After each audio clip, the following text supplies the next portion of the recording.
Hello, welcome back to my channel. My name is Allie, and today we have a book tag video. I did do the booktube newbie tag, but this is the first video in which I was tagged by an actual human on an actual channel. So thank you to Jolene at Bookworm Adventure Girl. I will link down her video.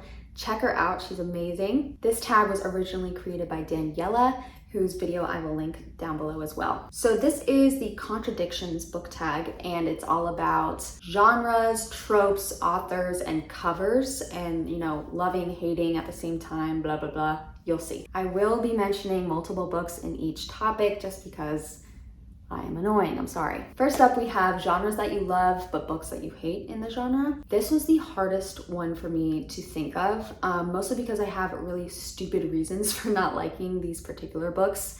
However, one that comes to mind is what we talk about when we talk about love, short stories by Raymond Carver. And I love short stories, mostly because they do kind of leave you with a melancholic, nuanced sort of bittersweet feeling where you have to think about what you read, you have to think about how you feel about it, and I love that. But this was a little too depressing in my opinion. There were a few stories that felt a little bleak and directionless, like on purpose. I might have liked this a lot better when I was younger because I really ate the sad shit up. So I don't technically hate this book, but you definitely have to not want to like yourself after you read this. And then I have a book that I actually DNF'd in a genre that I typically love, which is memoirs. I love reading memoirs.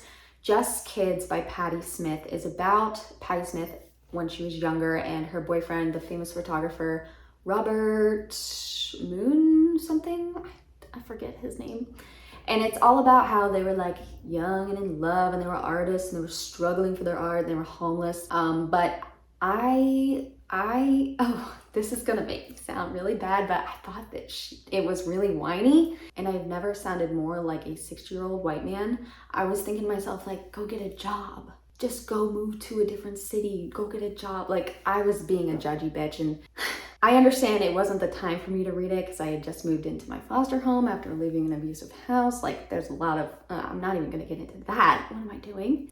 So yeah, I was just in a judgy mood and not the time for me, but I don't think I want to revisit it. So that's just always going to stay in my not liked memoirs. Next is genres that you don't typically read, but books that you really enjoyed. And I feel like this year, that's a lot of what I'm reading. I'm not going to go into length about a couple of the books that I'll pop up here because I have made videos about them. In January, I did read a couple sci-fi books. They are very near future sci-fi, which I think is the gateway for me into this genre. A School for Good Mothers and The High House, absolutely adored them. Was really what is it? I don't know what word I'm trying to think about, but they were awesome. And then I recently got into horror with Such a Pretty Smile by Christy Denister, but not including books that I've just recently read. I don't read a lot of historical fiction for whatever reason, but one of the historical fiction books that I read that really was like, wow, I think I really like this book was Caleb's Crossing by Geraldine Brooks. And it's a book that I wouldn't have read by myself. I had to read it for college. So yeah, but I did read it in one sitting and I was just like, what is this? Give me more. That's a genre I want to do a little bit more experimentation on just because I know there are so many great books.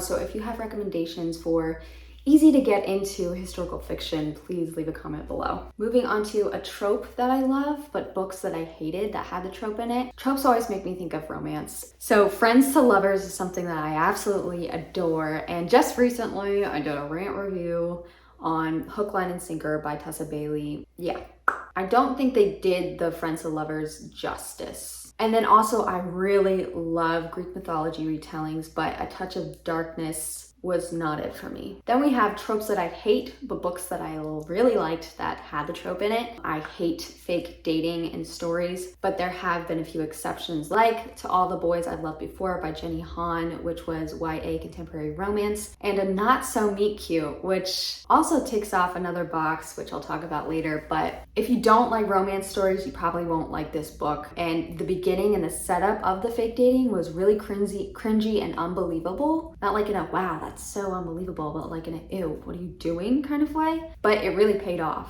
and I was pleasantly surprised. And then I don't really like bully romances because I feel like if you were actually bullied, then you don't want to read about someone falling in love with their abuser.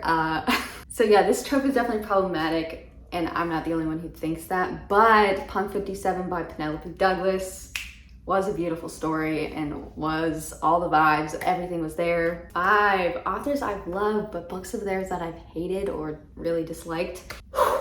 Okay, many of you who've watched my videos know that I absolutely worship Sarah Dessen, who is the YA contemporary queen. She has some of my favorite YA books. Most of my favorites of hers were in the early 2000s, but her last book that was released, I think in 2020, maybe 2019, was actually very good. Her favorites of mine are This Lullaby and Dreamland, just to mention a couple. But she has had a few books that just, I bought them and I gave them away. They felt really formulaic, and they felt like maybe she wasn't enjoying the stories enough, which I follow her blog, and I feel like she's talked about it, that she hasn't really enjoyed writing a few of her books, and I feel like I know which ones that she didn't enjoy. So hate to say it, but there are a couple of Sarah Dessen's books that are not my favorite. And another one who had books in the same time frame was Anne Brashers, who's the author of The Sisterhood of the Traveling Pants, her probably most memorable contribution to the YA world. And this has nothing to do with the video, but a lot of people don't know that there's a 5th book in the series of The Sisterhood of the Traveling Pants, and it's when all of the girls are 30 and something extremely tragic happens. If you have read all of those books, even as a kid or a teenager, you need to read the last one. That aside, she's also written This Last Summer of You and Me, which is one of my favorite books. It's kind of, I guess, new adult, and it absolutely broke my heart. And I think that's why I really love her. She literally stabs my heart, clenches it, takes it out, stomps it, and I love it.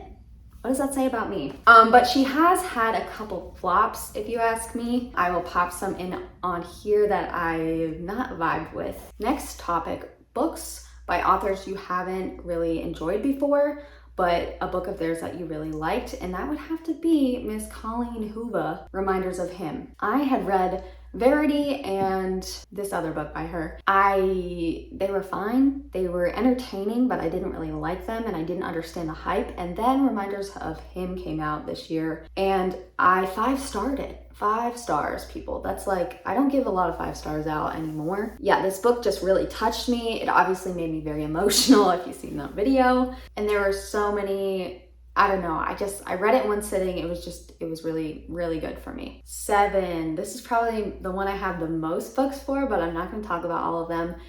Books with covers that I've loved, but the book was trash. Immediately, my mind goes to A History of Wild Places by Shay Earnshaw.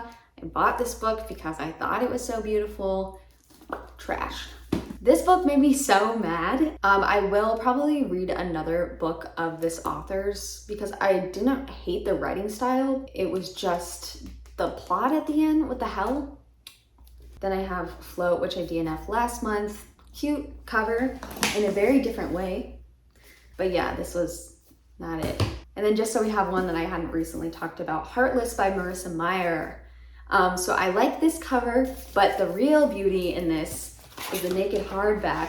Look at that. It looks so cool. Fancy old school. The setup for this is kind of the origin story of the Queen of Hearts from Alice in Wonderland. The setup was good and I like the characters. I feel like first maybe 30% of this, it had really, really good, whatever, it was good.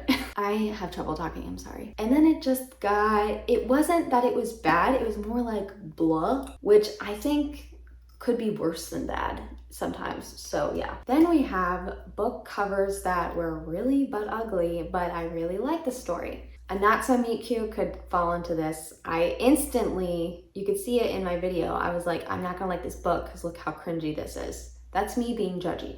Sorry. Oh wait, okay. So I have one from middle school. This is one of the first books I ever really read as like a reader, not just like because I had to. Megan Mead's Guide to the McCowan Boys by Kate Bryan. I bought the book as an adult so I could reread it. I had read another series by Kate Bryan and I wanted to read something else that she had published. But the only thing at my school library was this book with this cover. Now, in middle school, you were practically stoned in the hallways for not wearing a certain brand of clothing. So to be holding this book with confidence was not something that I was gonna do. So I would like hold it in between my binders, never take it out if there were other people around. And also this year I read Magic Bites by Alona Andrews. This was so pleasantly surprising. I very much enjoyed this book. And there's 2 cringy covers for just this one book. So wow, double whammy there. Also Vampire Academy. I really thought these books were kind of cringy. The covers and some of the content, but I absolutely love the story and I reread it like every year, every other year. So yeah, I think I've rattled on enough. I quickly want to say thank you again to Jolene, and I'm going to tag a few of my little booktube friends. Absolutely no pressure if you guys don't want to do this. I feel very awkward because I've never tagged anyone before. But Reading with Merb, love her books. I'm gonna link her channel down below. I tag you. Venus Escapes to Read, link her below. I tag you. Mo Reads It, down below. I'll tag you. And Lotta's Nook, link below. I tag you. I feel like a little Pokemon person. All right, guys. Thank you so much for watching, and I will see you in the next video. Bye.